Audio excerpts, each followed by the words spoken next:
más este par de maravillosos vestidos.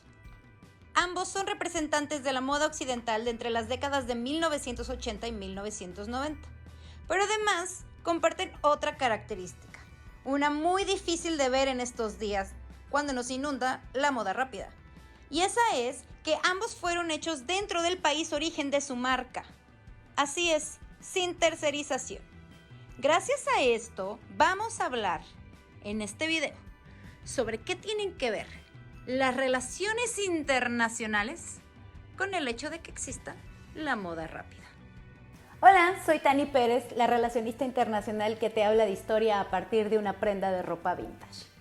Estos que viste son un par de mis vestidos favoritos, pero no necesariamente por su estética, ni sus telas, ni sus cortes o bellos patrones, sino por lo que esconden en su etiqueta, por lo que representan el devenir de nuestra historia política y económica, más aún en ese particularmente importante momento, el encuentro entre las décadas de 1980 y 1990.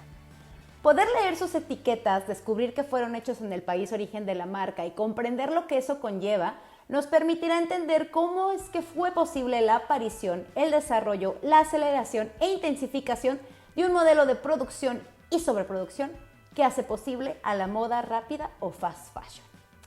Y es que su nacimiento y existencia no se debió a un capricho de las y los diseñadores de moda, ni de las cabezas de las organizaciones empresariales, y menos de quienes lo consumen, aunque te intenten hacer creer que es tu responsabilidad que exista el fast fashion. Sino que fue posible gracias a que se trató de estructurar desde la política y los acuerdos multilaterales internacionales las condiciones necesarias para que éste pudiera darse. Todo en nombre del libre mercado, de la liberalización de las economías, de la abolición de los proteccionismos en los estados, sin importar si existían asimetrías estructurales entre ellos.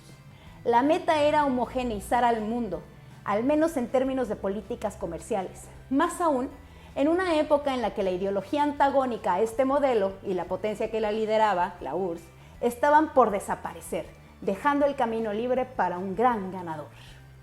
A este proceso de homogeneización también le conocemos como globalización. Las naciones, como grupos de personas de un mismo origen étnico, así como los imperios, han comerciado con otros desde tiempo inmemorial. Pero centrándonos en el siglo XX, fue después de la Segunda Guerra Mundial que se buscaron crear de manera formal, acuerdos generales sobre el comercio multilateral. Así, en 1947 nacería el Acuerdo General sobre Aranceles Aduaneros y Comercio, conocido como GATT por sus siglas en inglés. El GATT buscó establecer acuerdos para el comercio entre los estados que formaban parte del mismo acuerdo. Sin embargo, a diferencia de los acuerdos o tratados de la posguerra, el GATT no contaba con un texto fundacional que otorgara de manera explícita e institucional el establecimiento de una organización internacional. De cualquier manera, ellos lograron darle una estructura administrativa, una sede y hasta realizaban reuniones periódicamente. Sin embargo, había que institucionalizarlo, crear una organización internacional como tal que velara por el cumplimiento de las normas y acuerdos de comercio. Sería en 1986 que el propio GATT convocaría una reunión con metas muy definidas: ampliar los acuerdos comerciales multilaterales en rubros que antes se habían quedado afuera y darse un cuerpo institucional formal. A esta reunión se le conoce como la Ronda de Uruguay. Esta ronda de negociaciones duró 8 años, así como lo escuchas. Sería hasta 1994 que se firmaría el acta final en Marruecos. Gracias a esta nacía la Organización Mundial de Comercio, la OMC, que a partir del 1 de enero de 1995 suplantaría al GATT. 123 países fueron entonces los contratantes. Ahora, abro un paréntesis, si no estás familiarizado o familiarizada con el término. Te voy a explicar qué significa eso. Ser un país o un estado contratante significa que éste se obliga al tratado firmante, o sea, al que firmó. No lo puedes desconocer. En México, por ejemplo, los tratados firmados y ratificados por nuestro país están al nivel de la Constitución. Y si recuerdas, hay una cosa que se llama supremacía constitucional, o sea, que esa es la ley suprema, la más recia, la más poderosa, nada puede contravenirla. Por eso es que los tratados deben estudiarse minuciosamente para no andar firmando y ratificando algo que contravenga a nuestra Carta Magna. Entre todos los acuerdos negociados ampliados, se incorporaron temas muy importantes relacionados a los vestidos que te mostré y a los vestidos o la ropa que usamos después, el fast fashion. Estos acuerdos buscaron acelerar y ampliar las áreas de liberalización económica en los países contratantes. Entre los temas incluidos por primera vez en los acuerdos de comercio y liberalización estaban 1. El comercio del sector servicios. 2. Acuerdos de propiedad intelectual. 3. La agricultura. Y el 4, y más importante para nuestro tema, los textiles y el vestido. Antes de estas negociaciones, se consideraba que tanto la agricultura como los textiles eran temas muy difíciles de liberalizar, pues eran temas o materias sensibles para los países. Tanto los países desarrollados como los países en vías de desarrollo mantenían políticas proteccionistas en estos dos rubros. Evidentemente, los más ricos en mayor porcentaje. ¿Qué significa liberalizar la agricultura y los textiles? Estos nuevos acuerdos buscaban que se redujeran los apoyos económicos o subsidios, el dinero que dan los gobiernos a dichos sectores nacionales, así como levantar las restricciones a la inversión extranjera y reducir aranceles, que son los impuestos a la importación y otro tipo de regulaciones. Todas estas características son del libre mercado, que a su vez promueve al libre comercio, como también lo son la privatización de empresas públicas, como te recordarás, algunas como Telmex que se privatizaron aquí en esos periodos, o la reducción del gasto público.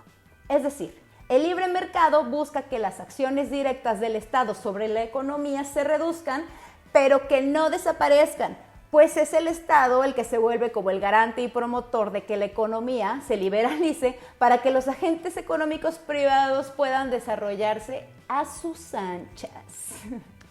El objetivo de la entonces recién creada OMC y del Acuerdo sobre Textiles y Vestido, que nació en la Ronda de Uruguay, era que los distintos agentes de comercio internacional pudieran competir con libertad para que así el dios mercado se autorregulara a través de la oferta y la demanda. Pero como ya te habrás dado cuenta, a las deidades, los humanos, no les importamos. El asunto aquí es que, como dije anteriormente, no todos los países estaban en igualdad de condiciones, lo cual podía traer y trajo resultados desfavorables para los países menos desarrollados.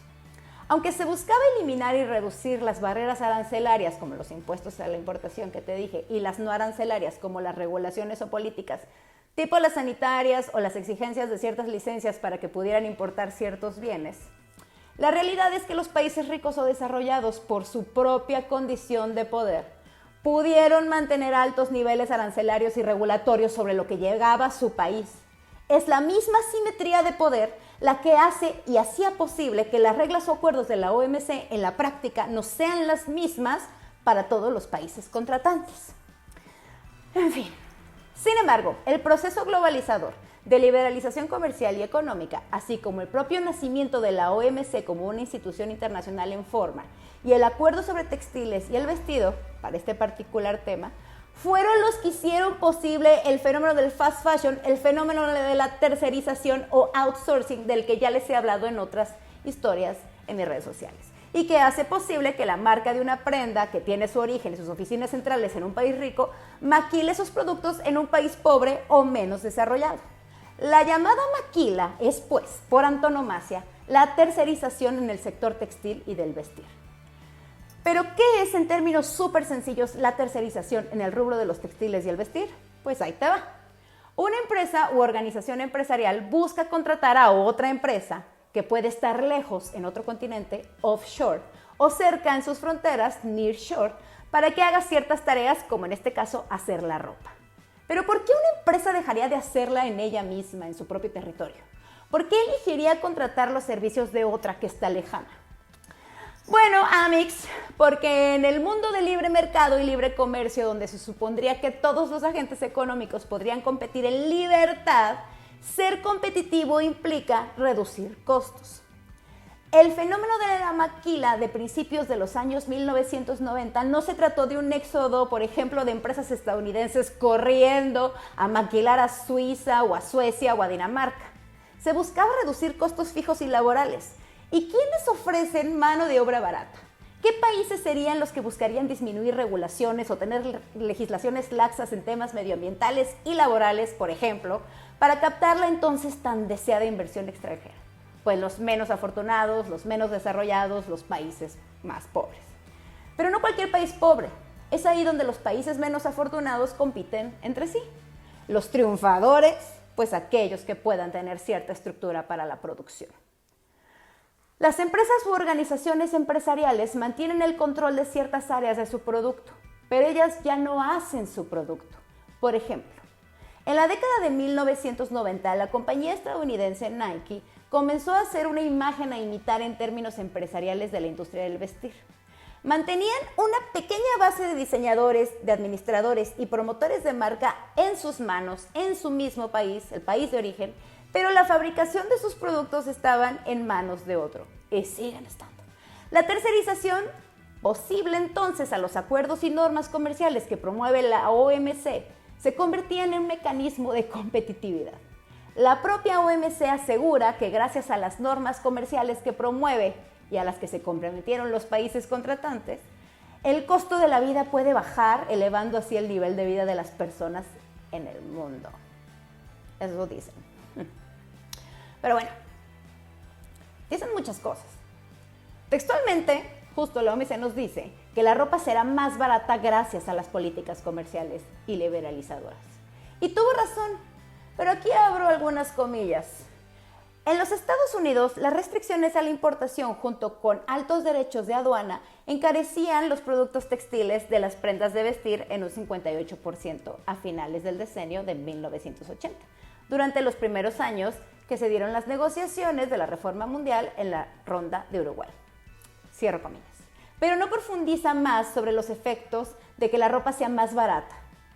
De hecho, la OMC continúa, abro comillas, el precio de la comida y de la ropa, de los artículos de primera necesidad y los de lujo, se ve afectado por las políticas comerciales, cierro comillas. Y sí, es verdad, pero las políticas comerciales también afectan la vida de las personas, más aún la de las personas que viven en aquellos países donde es menester mantener sueldos bajos en pos de la competitividad. Entonces, ahí les va una pregunta para reflexionar. ¿La asimetría entre los países se vuelve necesaria para que las empresas aseguren su competitividad? Las políticas comerciales internacionales no nacen, ni se gestan, ni se redactan, ni se firman, ni se desarrollan o promueven desde el espectro de la individualidad. Es una estructura mundial con su propia normativa, es decir, leyes escritas, países aceptando, obligándose a seguirlas y agentes económicos empresariales que buscan que sus intereses se mantengan protegidos dentro de los gobiernos. Es por ello que a quienes hacen, protegen y promueven las políticas comerciales internacionales les viene muy bien que las personas creamos que el cambio está en una decisión individual y más si es solo una decisión de consumo. Es como decir, voy a dejar de comprar esto y mejor voy a usar esto y así se va a desaparecer el fast fashion. Lo siento, pero no. Las reformas a las políticas comerciales las hacen los estados con influencia del poder económico, es decir, los privados, no los consumidores. En todo caso seríamos las personas ejerciendo ciudadanía, no solo siendo agentes de consumo.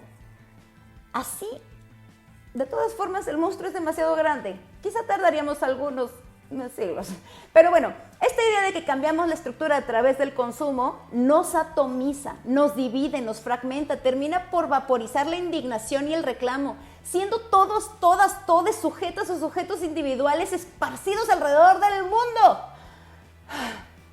Pero bueno, la maravilla de este par de vestidos que los hace tan especiales para mí es que fueron hechos durante un momento histórico que cambiaría el devenir de la sociedad mundial para siempre.